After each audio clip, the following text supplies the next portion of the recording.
Hey everyone, Andrew here from ATOF. For this last promo for ADHA, I really wanted to tackle two major topics.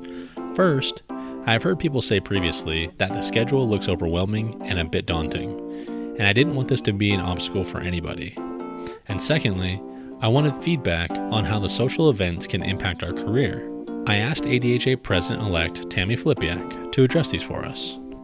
Well, when you look at the schedule for the conference, you can see that we've tried to break it up so that you could more easily identify certain areas of interest. So, for example, on the front end on Wednesday, you'll see Community Service Day.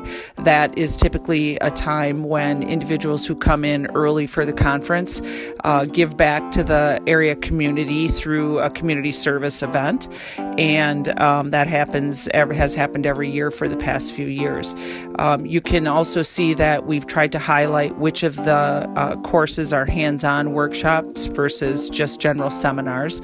You have a lot of flexibility this year with the conference pass that allows you to take advantage of the various courses that are available. One of the other really neat things is the general sessions, and you'll see that there are two of those, one on Thursday. We have keynote speakers for both of the general sessions. The other general session is on Saturday morning, and the Saturday morning general session is Lori Hernandez, Olympic gold medalist, and then Thursday morning the general session is done by Alex Sheen. And so you can access more details on both of those speakers through the links within the schedule. So a few other things, the student programs are highlighted so that students can more easily identify what courses are of interest to them. You'll see that starting on Saturday, the district discussions start taking place. And so the individual states within the districts get together and they'll discuss the issues that will be considered during the business meeting for ADHA. And then the business meeting continues through Sunday and Monday. So definitely something for everyone. I would tell you that the social events are also a great opportunity for networking. Has been certainly one of the most valuable things for me over my 20 plus years of attending ADHA annual conference. So be sure to take advantage of all of the different opportunities, get into the exhibit hall, pop in and out of the CE courses, talk to somebody that you don't know. That's one of the things I always try to do when I'm at a conference, talk to somebody that I don't know, reach out to a student, and make a connection that you haven't made before. It's just one of the greatest values that you can get out of the conference. I hope to see everybody in Jacksonville, and we look forward to seeing you in June. Hands-on courses, general sessions, and special student programs, all at this year's annual conference. Log into adha.org to find out more. Get ready for your unofficial dental hygiene podcast. These are the tales of two hygienists, one East Coast RDH and one West Coast hygienist. Listen as they tackle the profession of dental hygiene with humor and enthusiasm. Now, please join Michelle Strange and Andrew Johnston as they tell you a tale of two hygienists. There we go. Party is started. FYI, I've gotten two of my friends, random friends, who sent me messages and said, totally didn't realize you had a podcast. They're not dental in any way. Holy crap. And they were like, we listened and it was really good. And you and that guy are really good hosts together. And I was like, wow. That's so nice. And these are two people that, one is a huge blogger here in Charleston.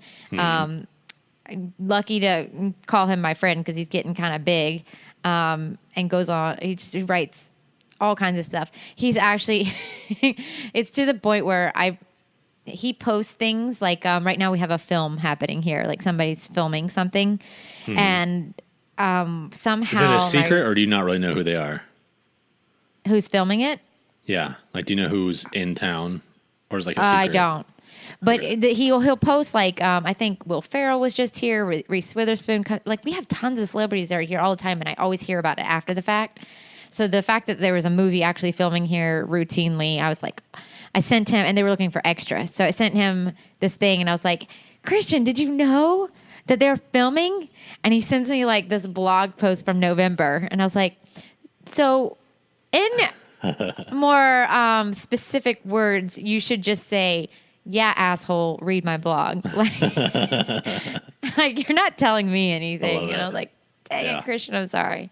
And then my other friend, Adam, who is like a longtime friend, who is somebody who would definitely tell me that I sucked and looked like crap. Like, just one of those guy friends that, like, he's been one of my very good friends since I was 15. And he would be like, no, this sounds like crap and you should give up on life. Like, and he was, so a compliment from him is saying, It's going an that's a long way, enormous amount. Yeah. So, well, shout out to, was it Christian and Adam, right? Christian and Adam. Christian and Shout Adam. out to them. Thanks, guys. Yep. Thanks for appreciate it. indulging Michelle and letting her think that she's good at this. Right. Our audio didn't suck, they said. Thank Oh, God. nice. I'll take that. I'll take that for now. So else it's is going Mother's on? Day. It's Mother's Oh, Day. yeah. Yeah, it is. What did you do for Allison, the wonderful mother of your 3 children? Well, I did nothing because I am me, but my children did a lot of things. Good. They, this whole, probably the last 3 or 4 days, Molly, my 5-year-old, she's been just going crazy. And she's like, Dad, guess what? 2 more days. And I'm like, 2 more days till what? Because I didn't remember that's what was going on. She's like, till Mother's Day. I'm like, why are you so excited about Mother's Day? Anyways, she loves it. That's but cute. Zach and Hiram made some stuff for her in school. They always have like a school project that they do. And then collectively, all 3 of them worked on a really elaborate card, and they each had their spot for their pictures and this and that. Oh, that's sweet. Yeah. And then for Allison always likes some sort of like a chocolate something rather. And so we did like we made her like a little treat that has some, puffed corn and some chocolate drizzles and stuff on it. Very good. And then, which I think I might have messed up the recipe, but you know what? Tried. It's okay. It's fine. You It's tried. more. It's more the fact that the kids were working on doing something for her. So we sent her out of the house for about an hour while we worked on that. And then tonight is a steak dinner with corn on the cob and garlic bread.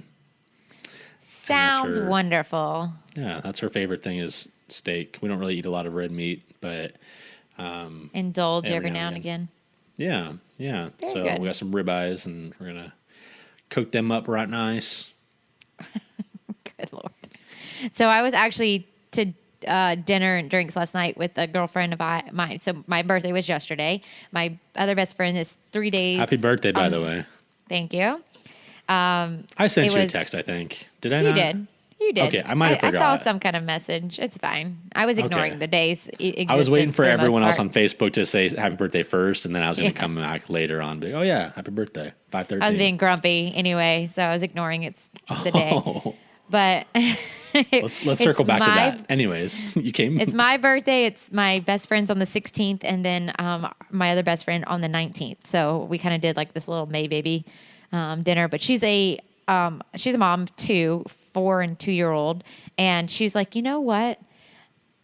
Why do I need to spend? And this is why I love her, and this is why we're friends.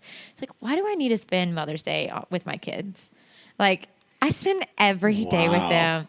Well, she's like, if it's my day, let me just get enjoy away my from them. coffee while it's hot. Like, can I eat my breakfast without having to share it with another, like, daycare germ spreading child? Like, can't I go and just read a magazine? I was like, if I was a mom, that would be my Mother's Day. Like, get out of my face. And she's like, is that bad? I was like, I don't think it's bad. And I think if you actually asked for an honest opinion from most moms that not have to, but they're young and they're clingy and they're just up at 4:50. Her kids wake up at 4:50 every morning. She is up and that is making them sleep in. I was like, is there like a melatonin diffuser that you could put in that room? Because I feel like there's got to be a better way. Blackout curtains. Yeah. Something. And she's such a good mom. I love her to death. I love her parenting style. But I was like, appreciate you being honest right now. Like, just give me my warm cup of coffee that I can drink until the end and eat my whole breakfast without, a 2-year-old being in my face asking for it. Sure. Yeah. Well, I think That seems like a good Mother's You're Day. right. I think that Right? if you did poll him, yeah, absolutely. I think, and honestly, that is something that I want to get for Allison eventually, kind of down the road. Is just, when we're in a financial place that we can afford it, I'm like, hey, I know it's Mother's Day, but go away for a weekend, Yeah. and go stay in a hotel and just Do drink your whatever coffee you want. and watch Netflix and read Yeah. books and Not be go bothered. Yeah, Not be harassed. Mom, Mom. exactly. Yeah. Yep. Yeah. So why were you grumpy? Why were you grumpy all I day? have no reason. No reason at all. 'Cause it I was your just birthday? did not want to 'Cause you're old? celebrate this year. Yeah. You're did so not much want to older than celebrate. everybody. God, it's disgusting. But I went and got a It is tattoo. disgusting. I got my first tattoo at 30, and I got my third one at 35. So both on my You're birthday. 35. Holy I old. am. I will. I'm so glad you're not within reaching distance. I'm on the opposite It would coast. be- I think I'm safe. There would be a smack or a throat punch, something that just happened. But yes, I am 35. Wow, you're old. I Okay. know. That's why I was being grumpy. I just feel like I should treat you with more respect for being my elder. I'm your freaking elder. Yes. I'm going to Yeah. demand it from now on. I demand Wow. more respect. Yep. Okay. So there's that. Well, that's going to happen. I will respect you more. All right. Well, I think Next time you start back it's talking me. the people that are our elders and the people that have more knowledge than us. I think those are the people you're supposed to respect, right? So I'll give you And one I out fall of into two. both categories. I knew you were going to say that. I have a feeling like today, by the way, on my audio is going to be really echoey. I just heard it like in the background. And I'm like, oh crap. Hey, guess what? What? I got my like little podcasting station set up. I'm very excited about it. Well, maybe Except you can for- fix that echo problem you got there then. Oh no, I will. But here's what it is. And for the listeners, because this is a audio podcast, here we go. We just moved into a new house and I have a corner space and I have this really old, ugly desk, which I actually kind of like. And then, and my new computer is coming, by the way, on Tuesday. My brand new one. That's All kind of fancy now. almost complete. New like, the house, new podcasting suite. computer, new podcasting area. Who are you? And then this is what I need to do, though. If you've ever seen Alan Mead's little downstairs basement area that he podcasts in, I need to put some carpet or some of the the little foam mattress type thing. Mm-hmm. Put that on my wall. Allison's going to hate it, but I'll put it on my wall right there, kind of dampen the echoey sound. And I think Why don't you just we'll be in good shape. hang curtains and make a little curtain wall, block it off. Then you got 4 sides of dampening. I think that sounds winning. Maybe I'll do that. Then it'll block all your crap, so Allison And she doesn't won't have to see it. Yeah, yeah. Or put up one of those screens, those trifold screens behind you. Yeah. Block it off? Actually, I was thinking about that too. I could put it on the side and behind me Yep. and then figure out something for this. But what I want to do is I want to really, you know what? It doesn't matter. No one cares about what I'm going to do. No with my one area. cares. Not even at all. Not even at all. Before we go to the interview, can Mm-hmm. I read? We got another review. Do I want to know? Did it improve Yeah, you from do. last time? I mean, Because granted, Yeah. again, I told you the other day I was real feisty on Facebook. We didn't know what I those know. repercussions are Well, going to be. I don't think that. Yeah, well, it hasn't hit us yet, but Just give let it me time. read this one on May 10th. So this is just a recent one. Cool. It says, "Great podcast" is the title, 5 stars, by Barb Peds RDH. Cool. And Barb says, "I love this podcast. Andrew and Michelle are very entertaining as well as informative. There are many great subjects to choose from. I highly recommend A Tale of Two Hygienists." Well, thanks, nice? Barb. Thanks, Barb. We appreciate it. that. Yep, we do. We do. So who is And- our interview this time? It's not just a one person. This is a whole panel Of amazing educators. hygienist. Amazing hygienists. Yes. And this is one I'm actually kind of embarrassed about. I mean, a little bit. And truthfully, I haven't edited this episode yet. So it may or may not turn out I might edit myself the stupid parts out. So I sound better than I really am. But It was the one that I think we talked about this before, but it was one where like I was supposed to moderate, and I'm like, I have nowhere to go. I don't know what I'm supposed to be doing with this. And part of it is I kind of felt intimidated. Part of it was I have no background in education, so like I don't really know where to go with it. But I'm glad that you kind of took over and leave it to me to monopolize. It. I mean, you're so much older and wiser older than I am. Oh, God. That you really just made this episode worth it. So. Thank you again to all the educators that were a part of it. I think there were five educators, something like that. It was great. I wish we had so much more time because there was just so many good things that were coming from this roundtable. So a roundtable for all that have been asking for the roundtables. Here is an educator faculty a roundtable with some really wonderful movers and shakers within our profession. So we appreciate you guys taking the time, and I think you're going to enjoy this one. Hey, Michelle. Yeah? It's time for the interview. Oh, but I had something else to say. We need to let the experts talk now. Fine. Well, listeners, we have an amazing little... I think this is going to be its episode of its own. Probably not like the interview segment. Sure. You're Thank the moderator. You. My name's Andrew. I'm the moderator for this here panel. We have this here roundtable. And we have some faculty. This is what you guys wanted, all you favorite listeners of ours. You wanted to listen to some faculty talk. So what I think we'll do is we'll start here, Ashley, and we'll do introductions first of all. My name is Ashley McCauley, and I teach in Wisconsin. What else do you want to know? Actually, I was just watching because I wasn't sure if it was actually recording while you said that. Registering. But it did. Okay. You're fine. No, I was looking past you. Oh, I'm just not good at this. You got the answer wrong.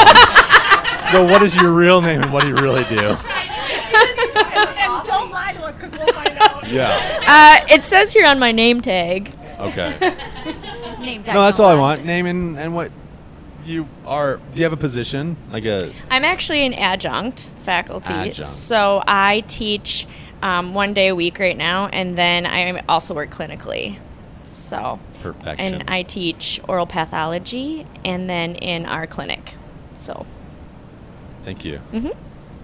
Well done, Ashley. Thank you. That was a good answer. Hi, my name is Patti Marti, and I'm at Waukesha County Technical College, and I am adjunct faculty as well, so I work part-time, and I work in the clinic with Process 1 and 2, first and second years both, so I get both experiences, so it's awesome.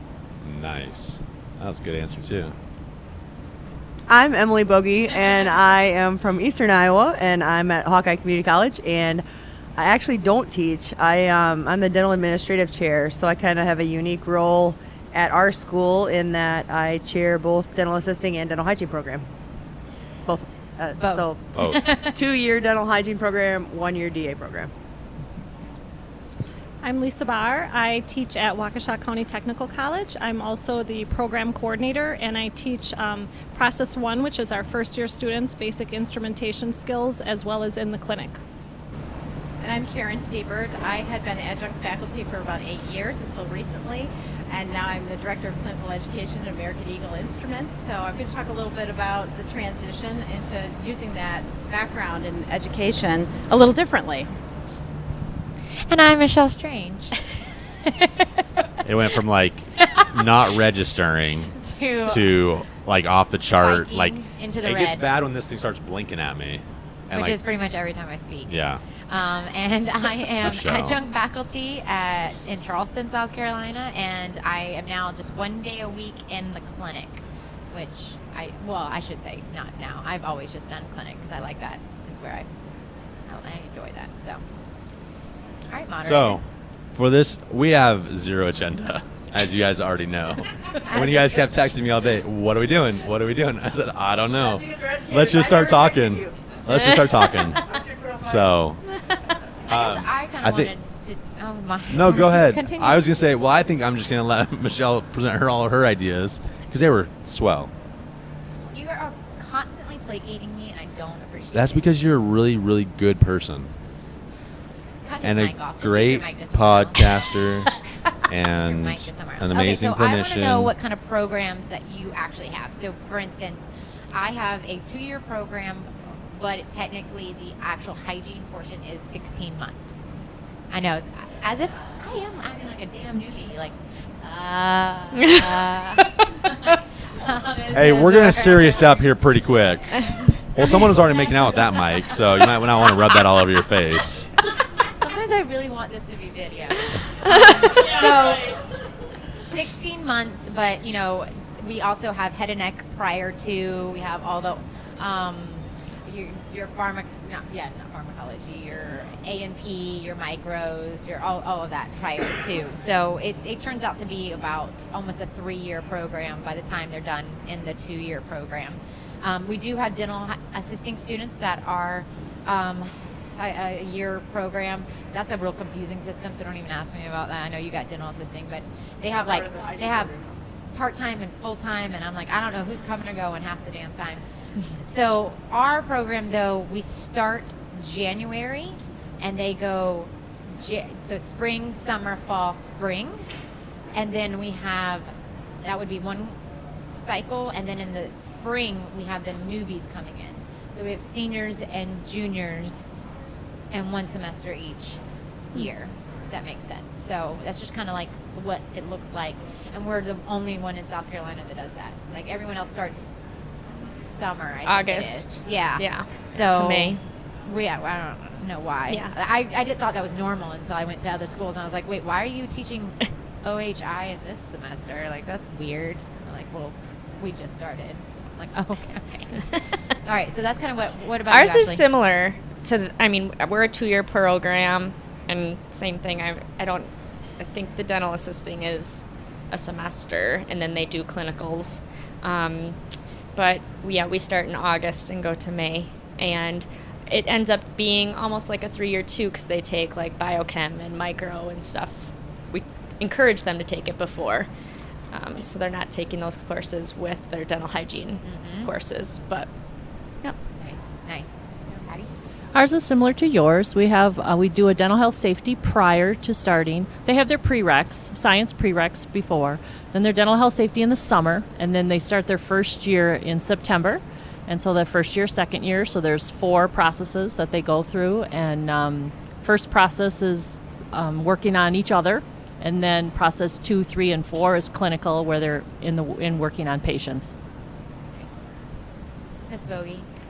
I'll actually go through both of our programs because I'm working really hard right now at the school trying to make the whole dental department more cohesive. So our dental assisting program we start 24 dental assisting students every August, and they go through the fall term, the spring term, and then summer terms are on externship. So it's a 12-month program. In Iowa, we have an RDA requirement, so they have to pass the 3 tests to become a registered dental assistant. And then the hygiene program, we have 6 prerequisite courses they have to take before they can be accepted for admission into the program.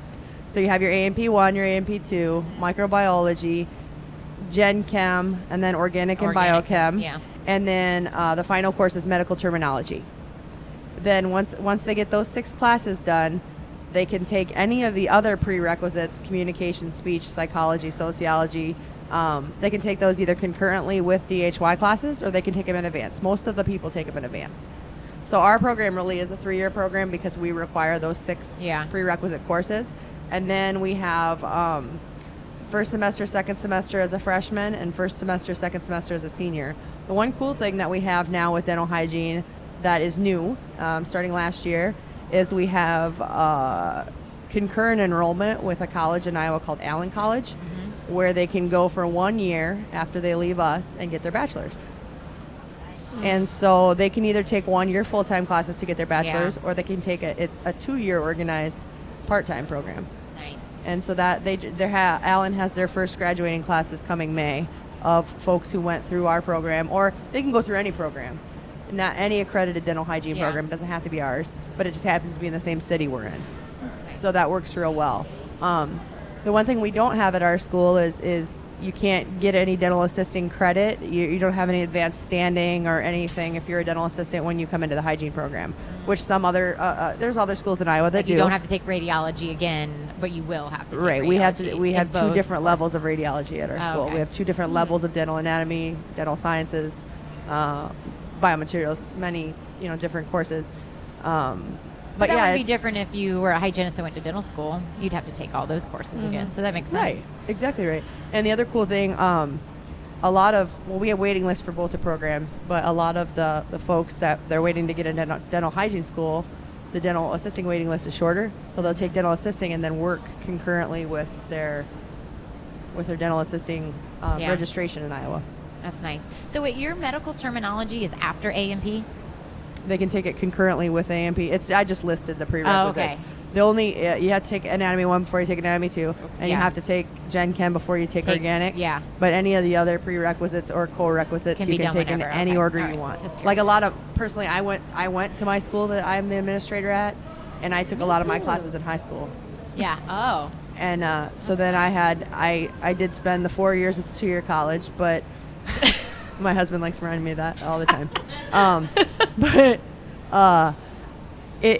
It's really neat how different the high schools are, and how some of I won't say kids, but I'll say kids. Some of the students come in with a whole scads of academic credit from high school, college level credit, and others come out and they have none. Yeah. So it's cool. Always a little different. Yeah. So I'm at the same school as Patti, and it's an associate degree program. But it's 3 years by the time they finish. They come we don't have a wait list, so we have a petition. In order to do that, you have to have all your prerequisites completed before you can even petition to the program. Oh. And how that works is like microbiology, if you get an A, you get 4 points or 3 points, and if it's a B, it's 2 points, a C is 1 point, and after that, there's no points assessed. And so the more points you have, up to 16 is the maximum, the more points you have, and your petition order is how you're accepted into the program. So How long is each one of your wait lists to get in? we don't have a wait list. So you petition you petition each January. The petition opens and it closes mid-February. And so if you've met the prerequisites, if you have them all done, you can petition to the program at that time. And then based on your points, you may or may not be chosen. If you're not chosen to go into the program that year, you re-petition the following year. And how many people do you accept? We accept 20. 20? Yeah. How about you? We accept 22 for DH and 24 for DA. And then do you have a wait list? We do have a waiting list. I don't like to talk about the waiting list a lot, and the reason I don't like to talk about it is because in Iowa we have 6 dental hygiene schools. And if I'm Sally's student and I'm a senior in high school and I apply to all 6, I'm on 6 waiting lists. So it could be that I have 186 people on my waiting list and I have to call 102 of them before I get to 22. Do many people do that? They apply to. Really? Iowa isn't a huge state. We're only like 5 hours all the way across. Whatever. But yeah, they'll move to Des Moines if they can get in at DMAC before they can get in with me. Interesting. What about y'all? We don't you already answered, but so we don't have a waiting list either. No. We use the HESI exam, which is like the nursing exam, and the top 24 scores get in. And if you don't get in the top 24, then you retake that HESI exam again and keep trying until you're in the top 24 scores. And I know a lot of schools, they do the interview thing, and our school wanted to consider doing that, and I was adamantly opposed to that, because then you start splitting hairs of why'd she get in? So ours is purely numbering. You get a number when you apply for admission to the school, and then once you complete those 6 courses, you go on a different list. And that's the list we accept from, the people who have completed those courses at a 75% or higher. If you get a 74 in one of your prereqs, you got to take it over and you can't apply. Yeah, right. So that's another bone of contention is, why do you have such a high bar? Well, because if you get in you can't dental pass anatomy, your boards if you already got a 75, you're not going to pass your boards. You can't pass dental anatomy unless you pass regular anatomy. Sorry, but just setting them up for failure. Yeah, and the other thing I was going to say is we average about 2.5 years on the waiting list. but it's hard to say that because you don't know who's it actively could take on me there. 22 students to get 22 students. It could take me 100 students to get 22 students on the waiting list. Miss Karen. The school I was at was sort of a combination. I'm laughing as I get through this, but the students, there's no waiting list, and it was taking the NLN. That was the test that was taken before ours. Must be similar to the HESI I was going to say, I exam. wonder what the difference And is. it was the top scoring 24 that would get in. And so are these tests kind of like your anatomies? Is like a little mini board? Yeah. Kind of. Yeah, it is. Yeah. Yeah. Yep. Yeah. Yeah. Hmm. So, and our I've never heard of program it. was a good 3 years, probably a little bit more, I think. And they go in the summer too, so there's actually 4.5 clinic sessions. We have that as well. So they have an optional summer enrichment program, and it's all feedback. So we go to a community clinic and see patients in need, and it's all feedback the whole summer to build their skills between those 2 semesters and keep them in the mouth between those 2 semesters. It's amazing how different. Yeah, really. Does it bother you guys that you guys are all different? A little. It's interesting. Tell I me mean, about it. Because for me, as a non-educator, it troubles me deeply. Well, I'm so angry. I wish we could do restorative like you do, so that bothers me. You know, I feel limited in that. I would love to be able to have the option to do restorative because I'm huge for community and public health, and to not have that option, I feel very limited, and I wish I did. Yeah. Seriously. Yeah. So does it bother y'all that we're all different? I think it's interesting. I don't know if bother's the right word, but it is interesting to compare, when it's Yeah. the same profession. Well, and we're only talking right now just entrance. Like, God only knows how different we're all with Right. the curriculum side of it. Even though we have to Yeah, that's what I was thinking. I think it's intriguing to think that we're all kind of in different areas, but we're all coming to the same center, and they're all passing those same boards, and they're doing their clinicals, but we think that the way we're doing it is the only way it can be done. Well, start thinking outside of the box sometimes because there's a lot going on. Truly. And that's my thing, that whole more than one way to skin a cat thing. We could all do it differently in education, but as long as the end product's the same, that's what matters.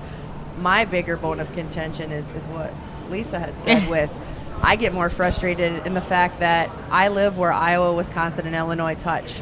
I cross the border to Illinois, I have scaling dental assistants.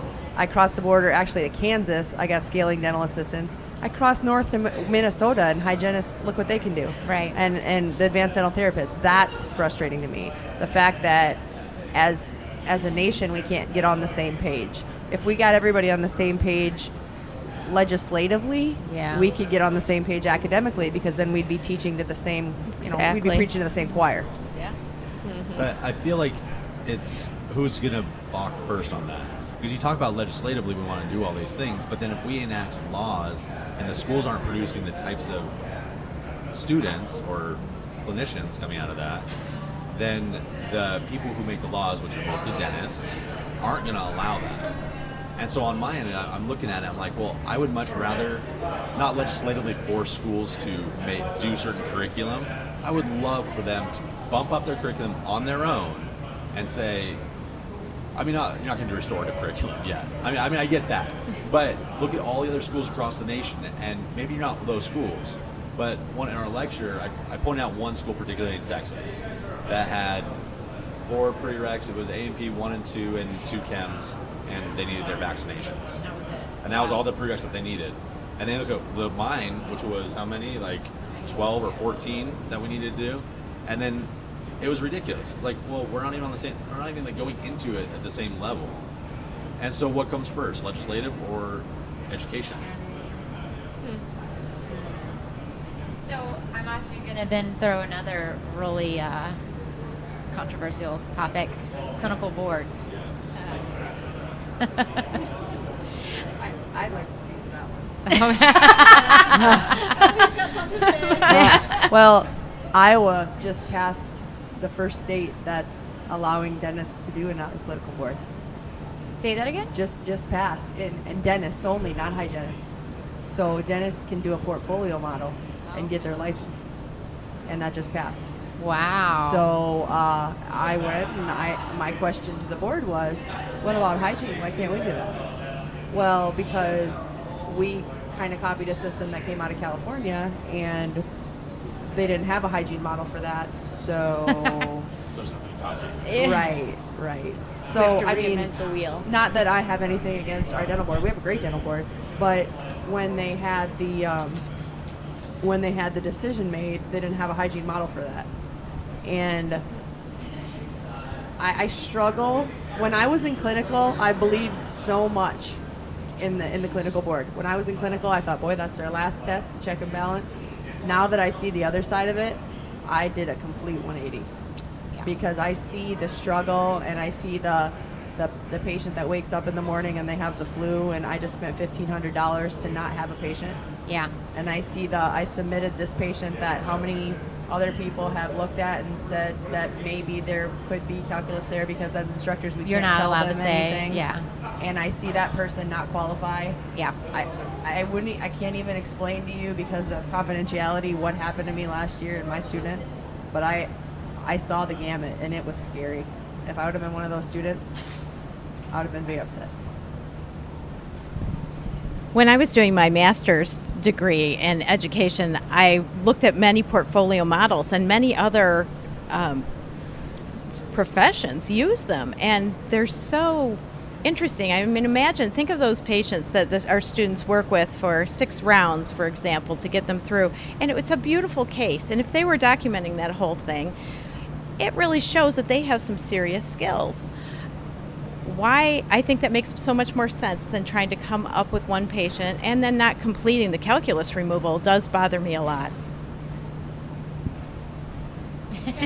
One of the things I learned, I went to the credits meeting last year in the fall, and one of the things I learned is that what they're looking for students is that most of that calc is gone. It doesn't have to be completely gone. And so what are we assessing then?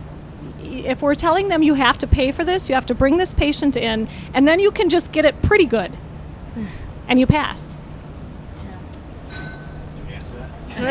My other question with the whole boards thing, and my big deal is, why is it okay for we make these students pass this one board and then they can get their license, but we don't make the practicing clinicians do it every 5 years like a doctor has to do, like an MD, continuing training? I think that if they went to that, where you're practicing hygiene for 30 years, but every 5 or 10 years you have to recertify, I think we'd get a different look at the picture. Canada has a model like that, and I think that's pretty. I like it a lot, but you also have like the CE that you take is also pertinent to your license, and there's like a lot of other restrictions or qualifications, whatever you want to call it. And then they have to retake the test, like the national boards too, which is something that I think would disqualify a lot of clinicians, I think, knowing who I know. I think, too, I am more pro portfolio than I am boards, but I think also, and I speak only for my clinic, and I definitely don't want to throw any of the faculty members under the bus because they're all very good in their own independent ways, but we don't all assess calculus in the same way. There's serious calibration issues even within my program. So I think before we can leave the clinic, it's like all we have right now is clinical boards, but before we leave that, there has to be serious calibration. But I think, does that start with the fact that academically we're also all on the same page curriculum-wise and then calibrated the same? Because that's the only thing that we have now that's calibrated in any way, right? Credits or CERTA or NERV or whatever. But do you think it's really calibrated? I think that's very interesting too, because in different places you've got different people doing different stuff. And so we know what it's like for faculty to be calibrated, and we're working very hard on it. And then you think about bringing people together that are doing credit stuff. Are we calibrated? The problem with that is the Council on Dental Accreditation tells you have to be calibrated, but they don't tell you how you have to do it. Right. And just getting through accreditation in the fall of 15, I will attest to the fact that there's a lot of standards and you have to meet those. And I agree that you need the educational liberty to meet those how you see fit as a college. But in the same voice, I also got to say that you can't tell me I have to be calibrated and then tell me I don't, tell me how to do it. Like, we don't tell a student how to calibrate yourself with calibrating. Right. We don't tell a student how to write a paper and not give them a rubric. Right. We don't tell a student to do a process and not given process requirements. So how, as a faculty, are we not getting told that by CODA? That's part of my conundrum. My thought, too, just as a kind of side note, we focus as educators on talking about patient-centered care and overall health and it's not just a mouth and, talking about systemic diseases and things. But then we're asking them to scale maybe a quadrant on these clinical boards and but removing the calculus, and that determines whether they're a good clinician. So I tend to agree with you on the portfolio aspect of why aren't we doing a portfolio that assesses more than just calculus removal. Because how many times have you had a patient or a student that is excellent and shit just happened? Either is Mike, were you a product of that? And just shit just happened, and then you have the one that you're like, there's no way she's gonna pass. There is no way. She's been 74, and there's just little things that... And you almost pray she doesn't pass. Yes. I don't want her to be my colleague, or him, to be my colleague one day. You're welcome. So, I don't know if anybody caught that on their mic, but Andrew just said men don't fail, except for Mike. What? Whoa. The manager over Mike was here... on time for this meeting. Putting that out there. Okay, to switch over, because Mike, I would never say that. Never. Except we're on a podcast. Never. Up to 60-plus countries. There's going to be a brother brawl over Never. here. So there's a kind of a thing that I'm really annoyed with my, I don't want to say annoyed with my college, but I'm pushing in a different direction. How many of you PSR probe still? It's an audio podcast, so if you talk to the mic. We're all shaking. Absolutely not. No PSR. No. No, we do not. No. And just putting this out there, that shouldn't be done in private practice either. No, Thank that's you. a liability, and that will fast way to get yourself in big trouble. Thank you. And you're Nope. in there. And No. All right. So this is my serious beef right now. Is that did you PSR probe in your college? I was like, geez. I put this on Dental Hacks Nation and asked how many practices, and there were some dentists that were still telling me what's wrong with it. And I was like, but it's a screening tool. Are you screening your patients? Is this public health? Are you screening for something? But it's not an assessing tool. So, I'm just curious if... I'll just take that to my college, sorry. Take this podcast there. I'm like, hey guys, But I think we are the that, only one. that's the kind of discussion that needs to be held on a national level. Yeah. I mean, maybe that's an idea Because that it's you in guys CODA could... that's able. We get accredited with that kind of curriculum. Right, and maybe that's something that, maybe you contact ADHA and say, can we have that be one of the educator forums at Yes. ADHA annual session? No, I'm not saying they never perio or Williams probe, perio probe. I'm saying that our initial assessment is PSR, and then from there we get your 3s and your 4s, and then you go from there. And my question to them is, what have we missed? Where is our recession? How are we taking a look at clinical attachment level? How are we looking at furcation and mobility? You can't document with a freaking asterisk? Well, you can't. You're going to tell me that that's going to give me enough How are you information? going to do a perio scaling root plane on 1 to 3 teeth if you only assess 1 to 3 teeth in the mouth? Yeah. Pretty sure the other teeth are still in there. Yeah. Okay, just making sure. Just making sure. No, it's not a proper assessment of the patient. It's not. It's not. And I would question if that's, under the standard of care. Right. The standard of care. Okay, so then from going to a positive note, is there something that is in your clinic that you're like, this really works for us? For instance, every time I tell anybody this for patient education grading, we were just talking about this a little bit, we record their education. And so we call it formal patient education. They get a grade on it. If they don't pass it, they do it again. They don't pass it, then they go in remediation, and that's a part of their grading system. So they have to tell me, are they doing formal patient education because it's like a 20-minute thing? Like they're going, it's almost like OHI code for us in a clinic or in a private practice, but they're doing it in the clinic. So let's say this person has 5, 6, 7 millimeter pockets, pretty generalized, and a plaque score of like 50-something% or whatever. In their first assessment, they have to tell me why they're doing formal patient education, and if they don't ever mention to the patient that they have periodontal disease, they do not pass. Like, I will, like, oh, it's been fun. I don't have to go through 20 minutes of listening to you. You didn't even tell me in the first 3 minutes that why we were doing this. And then they have to discuss, calculus and how that looks, and diet, plaque, and biofilm, and perio, and like, they have to go through all of that stuff. And then I listen to it, and then got to check, like, and they have to make a 95 on it to pass. So that's something awesome. that I think works really well for us. We do something very similar. I teach Process 1, which is preclinic. And so I have the students work with each other. I give them an adjunct. So, for example, I give them a rubber tip stimulator, and they work with another student, and they have to videotape themselves. It has to be no less than 20 minutes, and they have to tie every aspect. They have to look at the medical history and talk about the medical history and why, the perio disease and why they're doing this. They have to explain what it is to the patient. They have to demo it on a typodont. They have to have the patient then try it, and then they have to demo it in the mouth. So they have to go through each step, and then they're graded on that as well. We actually do that same thing, but I think that's because Lisa shared that with our school. But I think I'm glad I could help those Ashley. students do it, and it is really neat. So, yeah.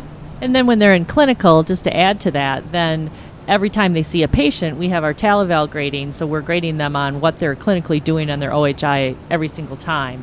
And they're required to do that. If they see their patient 5 times, they're doing OHI 5 times. So that's being done every single time that patient is in the chair. So that keeps reiterating the process. And each time they see that patient, they set up a goal with that patient, and I it's like on that. paper, and the patient signs it. So it's motivational interviewing. So we're looking for what the patient thinks they're going to do. If they ask the patient, you've got a lot of plaque between your teeth after they do their PCR, and they say, I think maybe flossing would help that, and the patient says, I am not going to floss. But they need to critically think, okay, my patient's not going to floss. What else could we do to get rid of this interproximal plaque for this patient? Well, would you use a soft pick? Yeah, I might do that. Well, let me teach you how. And then they write up this goal, and they teach them the intervention, and they have the patient sign that maybe they're going to try and do it twice a week. And then when they come back, they assess that. Did the patient meet the goal? They have to check yes or no. Did the patient meet the goal? Why or why not? So they have that conversation with the patient. The patient says, I just couldn't find the time to do it. I didn't meet that goal. Well, okay, let's reassess. What could we do to help you find that time? So they have to critically think through that process. How do you document that? It's written. They have a form. It's written. Is it scanned into the computer? We It's do a in the dental patient hygiene chart. care plan. And then we also grade it in Talival. So that brings me to my next question. How many of you are paperless? No. Not completely. We are paperless, other than our the one thing that we have not figured out, and I got to give Lisa a shout out because we switched to Talival last year, and Lisa really helped me out with that. And I will attest to the fact that the more I work collaboratively with other dental hygiene programs, since I'm new in education and new in administration, the more I find out how great our profession really is. I mean, when I was doing accreditation, I reached out to a lot of people, and all of them really helped me. And when we started, we purchased Talival several years ago, and no one ever implemented I it. don't know what that is. Talival is a grading system, a grading software that you can purchase as a college and plug in your way of doing things, but it's an organized format for it. And Lisa really helped me set that up as a collaborative work between us. And that was great for me to be able to reach out to a fellow professional in a different state. I just lost my train of thought. I'm sorry. It happens to the best of us. Okay. What was the question again? Well, What am I doing here? Talival, it's something that all do your college? We do not. Wait, I had never heard of it either. no?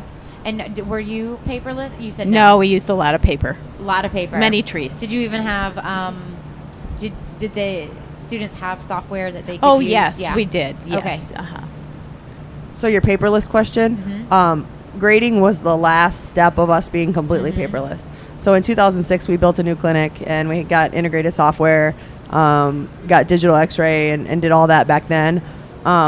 then grading was our last step. So this previous fall of 16, we started doing the paperless grading, and the only thing we haven't figured out, and if anybody's listening to this podcast and can contact Emily Boge and tell her how to do this, grading x-rays, doing a full x-ray critique on a full mouse series and have it be paperless, short of scanning it in, right, short of having it either scanned in or having the instructors fill out the paperwork. The problem is the student does a self-critique and the instructor critiques their critique, and that process does leave a definite paper trail. Other than that, we're paperless. And we're like 50-50. We're trying to move that direction slowly. I've only been in this position for a few years, and so I've gotten rid of a lot of paper forms, and I'm working that direction, but it's going to be a little bit of a process. How about you? We do digital x-rays, and the perio assessment is done on software, but we still have our x-ray grading and our IEOE and everything on paper. Restorative charting and stuff like that is also on paper? Nope, that's on software. So. See, this is my problem, man. Well, how about you? Were you doing restorative charting and perio charting paper? Or it was all on paper, both restorative and the perio charting. See, ours is still too, and it drives me absolutely No, we're all on computer. insane. We were, when I started this position, the students were perio charting on paper and then putting these numbers into the computer, and I was like, what are we doing? You like let's work smarter, not harder. So we did away with that paper, and they're still doing great without the paper. It's all good. So what about the restorative charting? Was that hard? It's all computerized. Yes. See, this has been my issue because they keep telling me that it's something like with the board that they need to still know how to do. No, and we just instituted this last year. The students were putting previous restorative findings into the computer and documenting them as existing treatment. And now this last year, we just went into, they have to document the existing conditions. So for example, if there's decay, they document the decay. But then they also have to treatment plan it, because we were just stopping at the decay previously. And feedback we were getting from community dentists was these hygienists are coming out of school and they can do this charting, in the computer, but they don't know how to treatment plan and present this case. So we added that element this last semester, and so That is a we're good idea. having them treatment plan, and they have a conversation with the dentist and as to what they would treatment plan. It's made a difference. That's great. I'll put on my administrator hat for a second. We can't do that in our clinic because we are an assessment-only clinic, and that's insurance-wise. That's why we cannot educate our students how to do that. We can do it fictitiously through case studies, which is a different way. But in our clinic, we compensate our dentists as assessment only. Yeah. So they can prescribe x-rays, they can do assessments, they can tell a patient, you need to get number 13 looked at because it has a suspicious area. But once you cross that line, then it becomes diagnostic, and we're a non-diagnostic clinic. That's where you need to have a dentist do a restorative program, and so they can then diagnose, they can prep, and then you can fill. Right. So there is a conversation that happens, to talk about what you were just saying, Emily. There is a conversation that happens with the dentist and the patient, and the dentist says to the patient, I'm letting you know that we're just going to talk about what we would do in an office, but we are not doing this treatment. And so that's made very clear to the patient that we are going to leave, you're going to leave with a referral telling you what we see, but it's up to your dentist to decide what needs to be done. We're only going to talk over here about how the student would handle this in an office setting. So that's made very clear before, so the patient understands that. Yes. You were shaking your head. I saw your head was I was working over starting to think, now how does this fit into the fact that we're not able to diagnose? If these dentists are asking the students to come out of school able to treatment plan, aren't they saying that there is decay there and that they need a crown to fix it? Isn't that overstepping our licensure? No, so the feedback we were getting was that the students didn't know how to put that information in to the computer and utilize that information in the computer. So the dentist would tell them, you need to put a DO on number 12. And they weren't sure how to treatment plan that. So they needed to have I was the missing skills something. to treatment plan that. Sorry, I missed a couple there. I was like, oh no. Okay. So what other things do you think are really super positive for your programs, or that just kind of you developed and you've just heard like no one else really does this?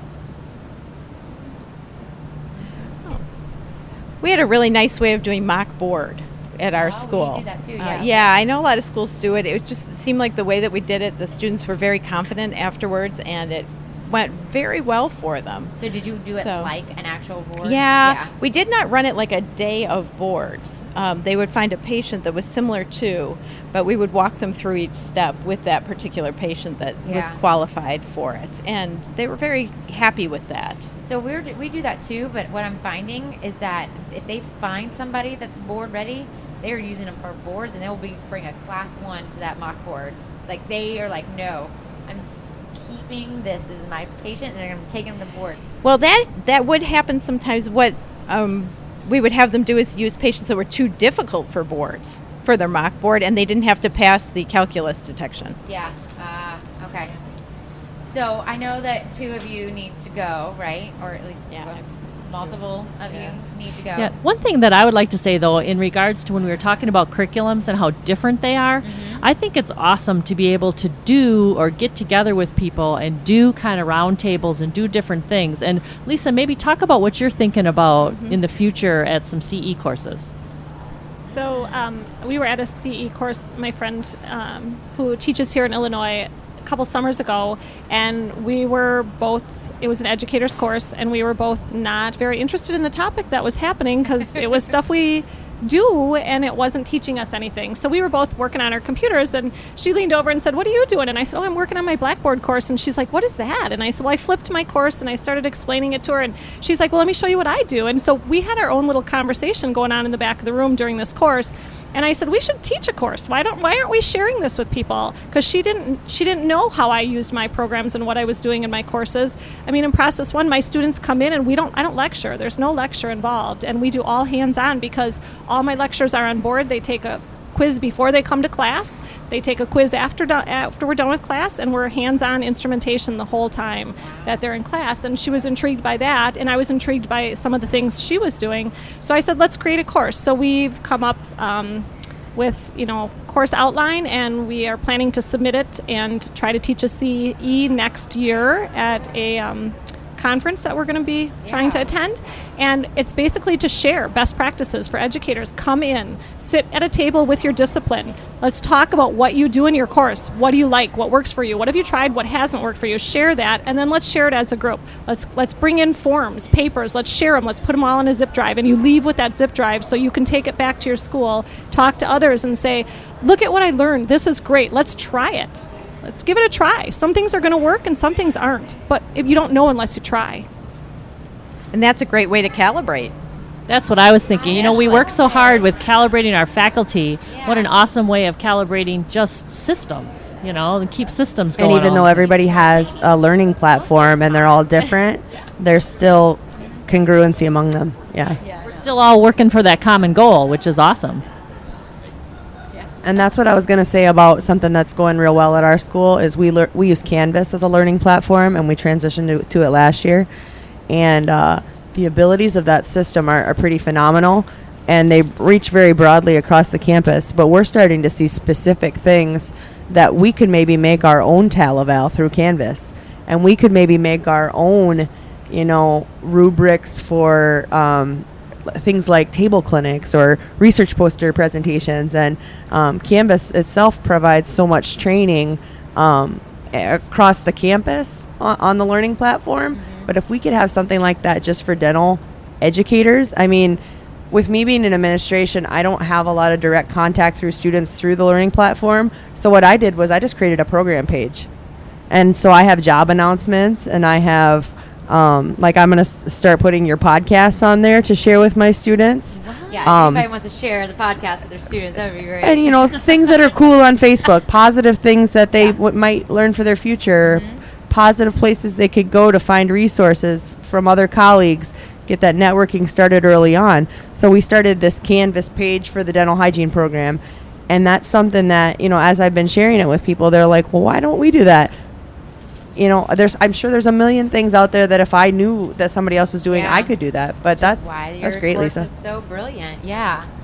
So I know y'all have to go, but I just want to say thank you guys for doing this because you're kind of putting yourself out there for the faculty side of things. Thanks for having us on. Yeah, thank you. This is fun. Thank you. Thanks for being listeners too, guys. Yes. This is like one of my dreams. Ash, it's the best day ever for Ashley. I've been sharing this podcast since day one. Oh, we Ashley- appreciate it. Ashley told me that she runs while she listens to this podcast. I didn't even know that was an option. I don't run. Oh. So maybe I'll start running now that I found out. That's a way to listen to it. Listen to more podcasts. And one of my favorite things, Michelle, is that you drink wine on this podcast because I promote wine as well. That's my favorite thing too. Cheers to that because we are drinking wine right now. Yes. Because I brought a Cheers. bottle because I couldn't go without it apparently. I didn't get the shake. It's been a long day. Yeah. All right. Well, thank you guys very much. Thank We you. appreciate Thank it. you. Thanks for having us. Listeners, I want to tell you a story I found on the web, which makes this Scaling the Web with Andrew. So this week, Scaling the Web with Andrew. One of the things that is kind of frustrating for me is using nitrous. And I understand the pros and cons of using nitrous, but it seems like it's very doctor dependent. If the doctor wants it for their patient, then I have to do it. If the doctor doesn't do it ever, then I don't have to do it, which is very nice. I usually don't get to make the call of whether or not the patient has nitrous. Oh, really? And yeah, because I can't diagnose that for one, but I can get it started. I can, monitor it and adjust. I can do all of the nitrous stuff. I just can't be the one that says, hey, this patient needs nitrous. I have to go to doctor. Just like, for anesthetic, I say, doctor, this patient needs anesthetic for this. Going to do it. Okay, Really? thanks. Wait, what? Really? I don't. Yeah, you always need to clear that with your doctor that you're going to be doing that kind of stuff, unless they've diagnosed it. So if they have diagnosed scaling and root planing, I assume that they're going to be doing anesthetic. But if it's a prophy and the patient's in a lot of pain, I give my doctor a heads up. Hey, I'm going to give the anesthetic real quick, as more of a courtesy. But yeah, I can't just say I'm going to do it. Interesting. Can you? Can and do. And should you though? I don't know. Probably not. Okay. Not legally. But is that the reality? Yes, you mean that is the reality. Yes, that is the reality. An international podcast. Yes, that is the reality. So here's the thing. This is what frustrates me the most. I don't mind using nitrous for the most part, except for if I'm doing restorative on anteriors. Oh, because it's so cumbersome. Upper anteriors. The nose piece is the awful. retractions of pain in the butt and all that stuff, and then of course it leaks out the side, and it does all. I've had a hard time finding a great nose piece, and so I was in, I believe it was the Dental Hacks Nation. If you guys aren't a part I'm of excited that you're doing group, this. Yes, okay. You should look into the Dental Hacks Nation, and there is a product called the Silhouette. And it's a low-profile nasal mask. I want to know more about this. Let me try and explain what it looks like, and I'll try and put a link. There's a video. I have a YouTube video that I can put a link to of how it actually works. So it's the number one thing that's interesting is there's still the tubing that goes from the left side and the right side, off the cheek. But it's small tubing. Think of like a cannula that you would use for either oxygen or some sort of a CPAP type machine that you use cannulas rather than the whole face mask. Right. So it's very, very small in diameter. And they go and they wrap around each ear, and then they go down actually to the front of the patient rather than behind the patient and under the chair. So the way this looks, when you are cinching it up, you're not cinching it up to the back of their chair so they can't get up. You're cinching it underneath their chin, which I think is actually quite nice because it doesn't restrict them. What if they have a panic attack? Exactly. It's a lot like normal oxygen, like if you had a tank hooked up. And then you could also move, because sometimes depending on where all of your instrument card is and things like that, it's kind of cumbersome to have the big tanks behind the chair, because then you have all this hosing and then you have your instrument back over there. Well, this way they could have everything kind of off to the side in the front on either side. So you still have a mask that goes over the nose. But one interesting thing is there is a little cannula that's probably, it appears to be, well, maybe 6 millimeters, something like that. It's very small, but it goes in the right nostril. And so you're getting almost forced air or forced nitrous into the nasal passage rather than hoping that they inhale it. It's being forced in. So I like that a lot. Mm-hmm. And then another thing is they have adhesives on the bridge of the nose on either side. And that's to keep it in place. Okay. Now, when in the past, hold on. So I posted this in one of the forums that I'm in for the Washington State Dental Hygienists, and was just kind of asking people, have you ever used it? What did you think? And it was mixed reviews. Sometimes because it has the adhesive on the top, sometimes it lifts up on the bottom. But I mean, I say give this a chance. It's an improvement compared to the giant nose piece. Oh, I think so. It's called Silhouette by Porter, and I'll put it in the show notes. All this stuff, but that's interesting. I like it. Yeah, because it was a love-hate relationship with nitrous, because my patients, especially for prophies, I mean, the patients that wanted it / needed it, it was just easier when they were on it.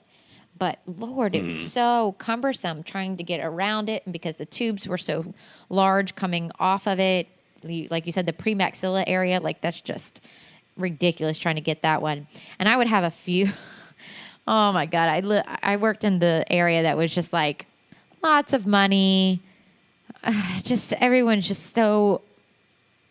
Just you know the population I'm talking about. Just got to hold their hand, you got to coddle them, you got to do these things, blah. And I would have a few that would like literally put their hand over the nitrous thing and go, is it on? It's like huffing it. Is it? And I'm like, I have it as high as it can go. Like any more and you're going to have brain damage when you leave here. Like it won't do it. And they're like, no, I don't. Are you sure? Sure. I'm like, how about you just take slow, deep breaths. Let's start there. And there was one time I was like, well, maybe it's not working. Like, I don't know. Like, so I get up out of the chair and I send them off, and then I put a new thing on it and I put it on my face, and I'm like half a breath into it. I'm like, oh, that works. Like, how do you not feel this? I'm practically drunk after half a breath. Like, good Lord. You nitrous patients, I love it. Have you ever had reactions with nitrous? Never. I've had we worked in pediatrics too, and we've thrown all sorts of nitrous at people. But what reaction would you get? I've had one with the sexual hallucinations, and I've had one who passed out. Like she got almost too dopey on it, and it was a very minor amount. Like I think she was a mess. She had high anxiety. She was already on medication. I think she took something before she came in that she didn't tell us about, and she just kind of like I mean, I was at like 20 or 30% nitrous too. It was not that much, and she just passed out and like just wouldn't respond. So I had to pump her full of oxygen, and she came back, but. The one with the sexual hallucinations, she was a young girl, like 20. And I was like, I think we might need to back this down. And we were doing surgery, too. So it was oral sedation and nitrous. It was super special times at this one office. I had That sounds interesting. It was a mess. It's always something with these people. But I appreciate nitrous when they can calm the hell down. And I can actually do my job. So, good. I hope everybody goes and checks out Silhouette, because anything's better than what we already have. It's about that time. Grab your blanket and a glass of wine. It's story time with Michelle. we are going to continue on with Storytime with Michelle, coming from the Communication Skills for Dental Hygiene Care Providers. You ready? Dental health care providers, not dental hygiene. We're on chapter 3. Again, I'm going to try to hold a book and a microphone at the same time. This one is developing cultural competence. So I also want to really promote Jasmine's ADHA meeting that she'll have, her CE course on cultural competence. Why do you have that look? What did we talk about last time? We talked about stereotypes of dentists. Okay. And dealing with anxious patients. And maybe it's just because I just heard Jasmine's thing on Smiles to See, but this feels very familiar when they said cultural competence. I think it's because you just were on the boat with Jasmine. We have not done this yet. All right. Andrew, don't make me. We better not have. Don't make me second guess myself. But I'm almost Let's positive. stop this podcast. Go back and listen to the last one. Yeah. Well, two times ago. Yeah. And then we'll come back. All right. So let's talk about why cultural competence matters. So in chapter 2, here's your summary. They explored stereotypes and media influences that shaped societal perceptions of dentistry. This chapter takes a different approach, examining how perceptions and preferences are influenced. So the American Dental Education Association competencies for the new general dentist included the ability to communicate effectively with individuals from diverse populations. The ADEA also requires that new dental hygienists be able to initiate a collaborative approach with all patients when developing individualized care plans that are specialized, comprehensive, culturally sensitive, and acceptable to all parties involved in care planning. The core competence requirement for dental assistants uses similar wording. Wait, as I turn the page. Okay. Let's see. The emphasis on developing communication skills with patients from diverse backgrounds reflects a broader movement in healthcare toward cultural competence among providers. The Commission on Dental Accreditation defines cultural competence as following. Having the ability to provide care to patients with diverse backgrounds, values, beliefs, and behaviors, including tailoring delivery to meet patient social, cultural, and linguistic needs. Cultural competence training includes the development of a skill set for more effective provider-patient communication and stresses the importance of providers understanding the relationship between diversity of culture, values, beliefs, behavior, and language, and the needs of the patient. I really wish we were doing this one for your friend's podcast. So when we do the definition of culture, which we kind of just talked about there, culture is commonly understood in concrete terms as the collection of symbols that characterizes a given population. In other words, culture comprises a people's customs, dress, music, literature, rituals, and so on. This conceptualization is flawed in at least 2 ways. First, it portrays culture as rigid and unchanging rather than dynamic and evolving. For this reason, some Americans visit the Netherlands expecting the Dutch to wear wooden shoes. Second, this rigid understanding of culture is likewise very narrow, so it fails to account for the wide variation in behaviors among those sharing a given culture. For instance, when I say I'm from America, they're like, "Oh, America. So you're from New York City?" No. Or, I don't know, "You're from the South. You only watch NASCAR?" No. No, I do not. Unfortunately, cultural research and education often reflect this flawed approach to culture. Even formal measures of culture competence often equate cultural with possessed traits, usually race and ethnicity, and assume that healthcare providers are white and Western.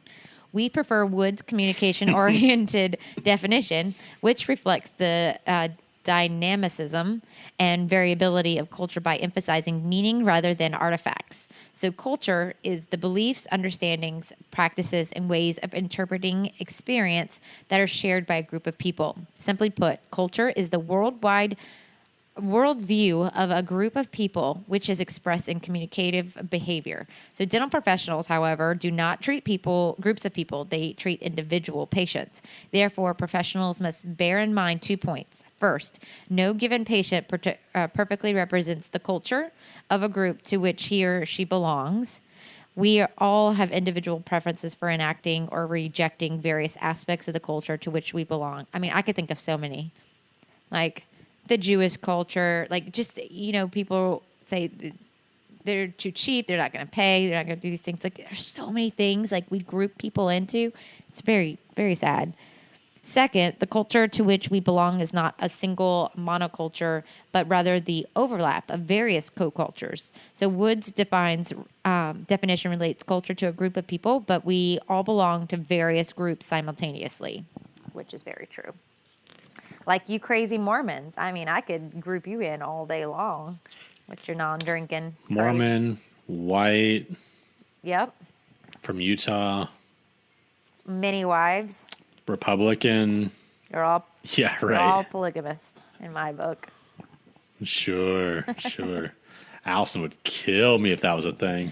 Well, but why would you want to? Good Lord. I wouldn't want to put up with multiple of me. Like why? Oh, I don't think anyone wants to put up with multiple of you. Yeah, that would just be crazy. Insanity. That'd be insane. Somebody's glutton for punishment. Okay, cultural competent communication strategies. So we're going to talk about communication. Even without training, healthcare providers with natural inclination towards empathy can instinctually understand patients and often know the best way to respond. Balancing empathy with the clinical detachment necessary for effective care, however, can be challenging, particularly when the patient is from a different culture. And I think we hear a lot of this, like, which one of you hygienist couldn't work on a female because it just wasn't the husband. Man couldn't touch. That was me. Was that you? Yeah, mm-hmm. That was me. Yeah, we had to switch out, and then she's like, "No, I'll just reschedule." Yeah. Wow. So these insane. Yeah, I mean, but we got it. That's our. Sorry, I shouldn't have said insane. That's culturally insensitive. Yeah, but that was Andrew. Different than what I was. Well, I mean, to me, it's just like I'm a healthcare professional. Like I should be able to treat you. Right. But I understand. It's one of those things that's sometimes a hard pill to swallow because it just really doesn't make sense to you because, you're just trying to provide a service of health, but you really, you have to find a way to deal with it and get right with it. Well, and I almost took it a little bit personal though too. I'm like, well, like, I mean, seriously, it's me. Like, but they don't know me. Right. She doesn't have any idea who I am, but so whatever. I know. Okay. Sorry. Continue on. These suggestions integrated our own experience with the work of Teal and Street. In addition to these adjustments, this section will present a brief overview of language use, the Learn model, and the Kleinman questions.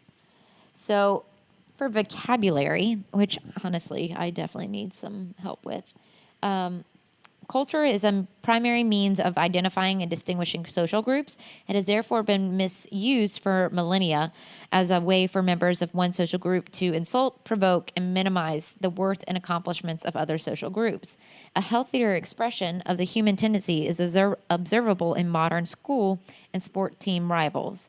More malignant expressions remain observable in some of the language that is used for reference social and cultural groups. Although progress has been made on this front in recent years, changes in language use and preferences stated by social and cultural groups can leave some adults using an outdated or offensive term. And Lord knows, down here in the South, good Lord. Table 3.1 presents several such terms along with more acceptable alternatives.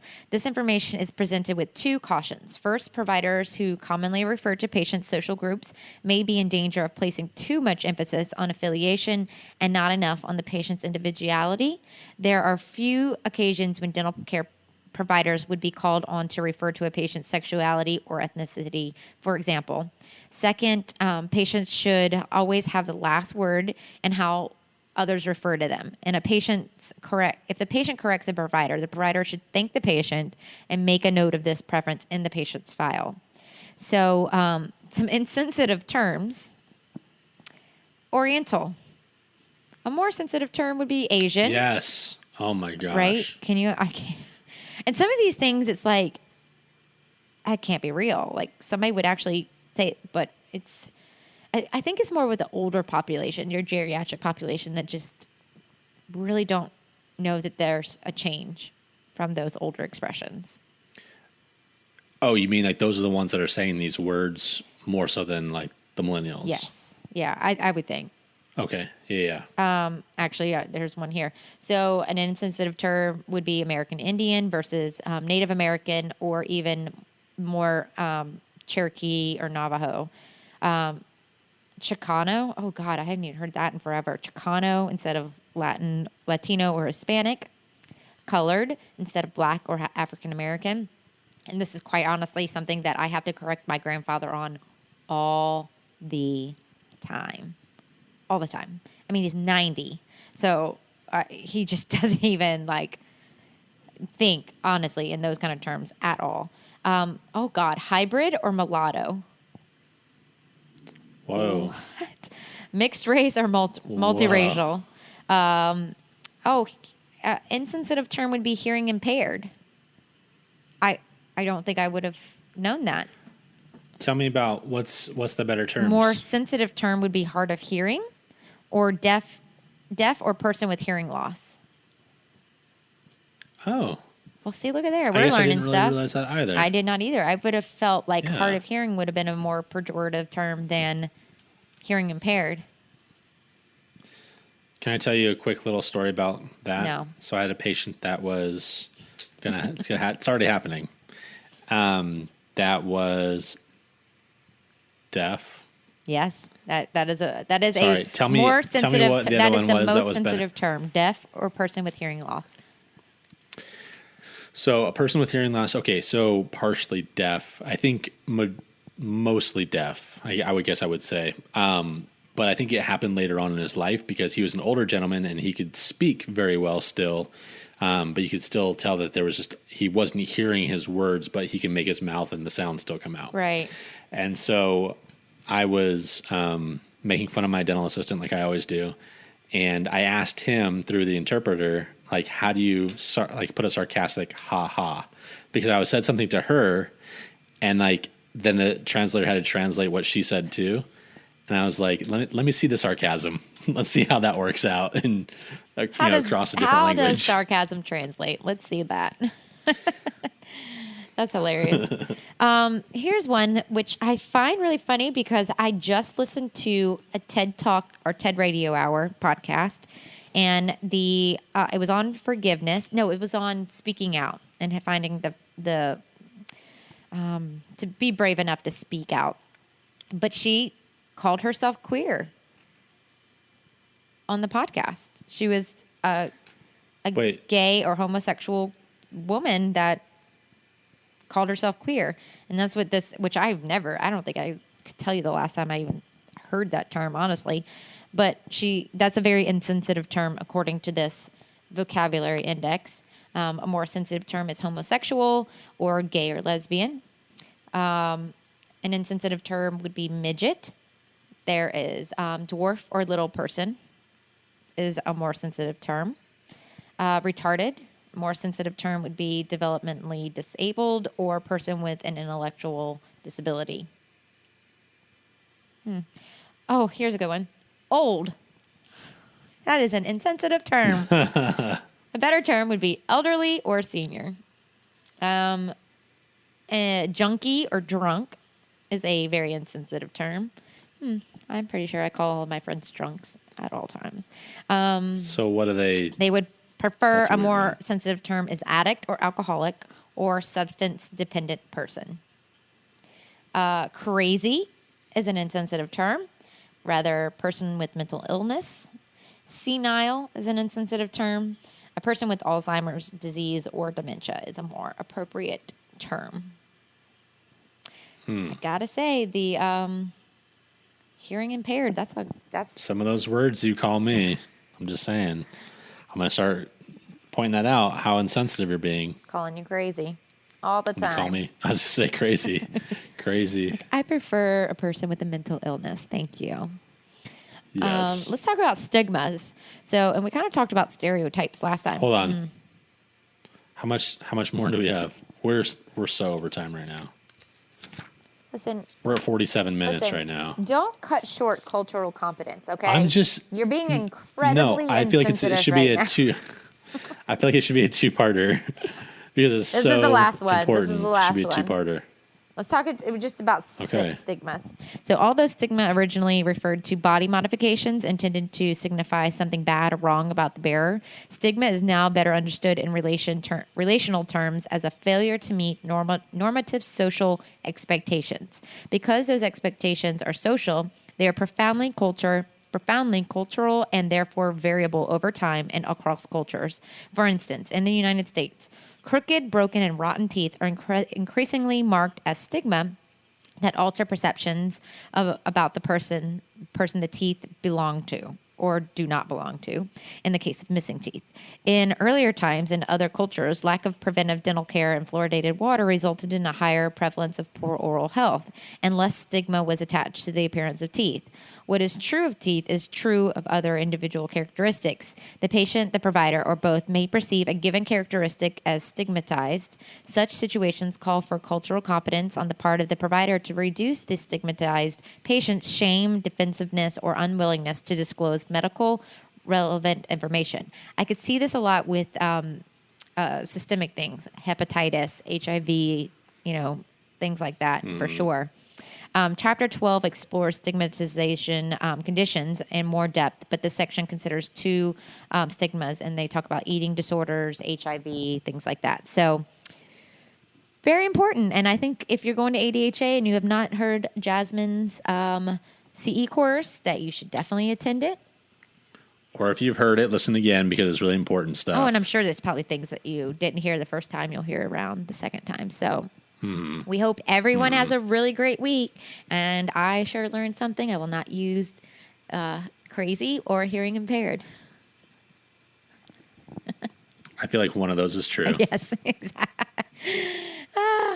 All right. Well, have a good week, guys. And thanks for listening. And we appreciate all of your feedback and all of your contact. Thanks for sending us emails and stuff. We appreciate you. Bye, y'all. Bye.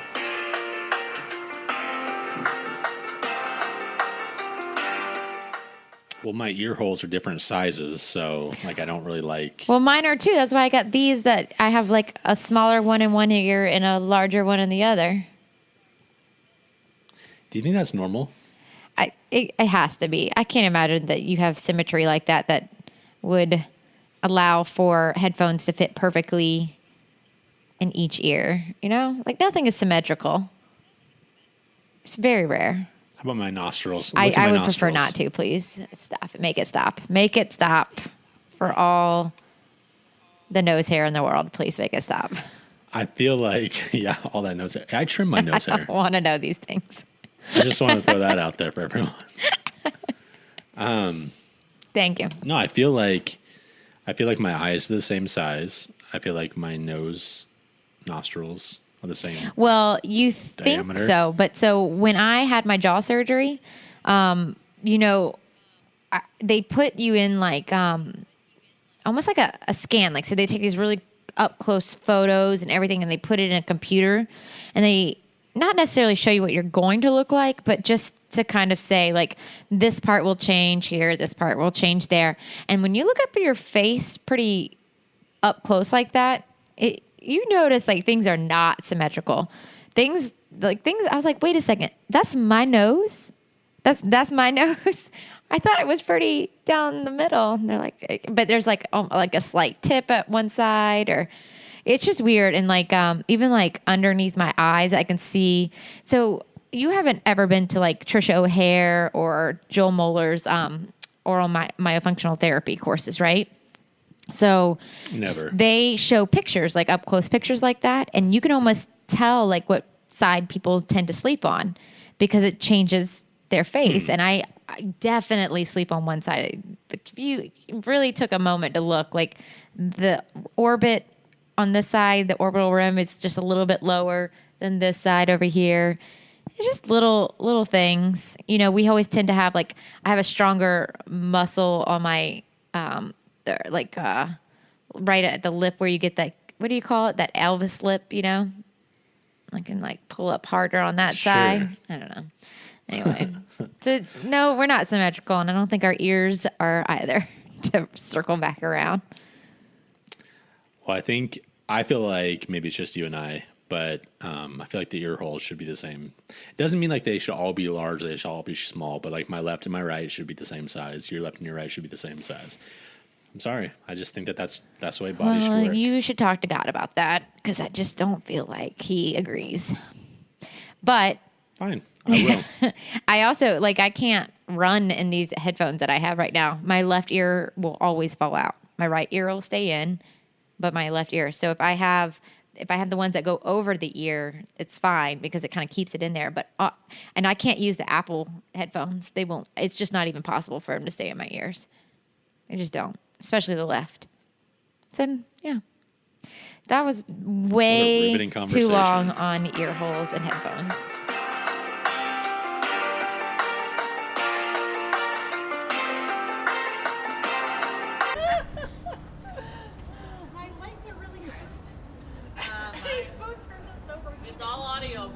Okay, so you guys can share? Yeah, are you all right with that? All right. Are we on? So you and Karen Karen can use that. And then you and I can have our own mics. You got words over there? Sorry. Yep, that's all right. Oh, good. I need my charger. These chairs are incredibly comfortable. Hold on, I have. What's with your devices? They're always dead. You and Karen can share that, I guess. Okay. And then what? This one? Okay. Karen, you and I are sharing. Okay. Is everyone on? No. Someone's not on. Flip it up. There we go. That was me. That was you. It was the host of the. Touch the lipstick. Michelle. This is my first timer. Yeah. Well, it's always. My phone's always on. My computer volume is always wrong. My first time. All right. You have to put it in your mouth You show me, Emily. Show me. So mainly, grade. Grade. Yeah. So for instance, we have our patients, our students. Testing. So I leave their cubicle and record it, and then they give it back to me. And I've seen that patient with them, so I know what they should have said and what they should have done. Record all this? We're actually switching into a system where we're gonna considering videotaping. See, and I like that idea too. We have videotapes on the ceiling. You're kind of moderator, so host. I'm not the moderator. What the hell? Yes, you are. Thank you, manager. I'm implementing that. Hey. Manager. Hey, you want a demotion down to assistant again? No, that I own 51% of this. I think. I'm just saying, 51. Mike was the only one on time, and he was. True story. So Mike. All right. Your moderator. All right. I'm a faculty member. I'm part of it. You're part of the. Okay, whatever.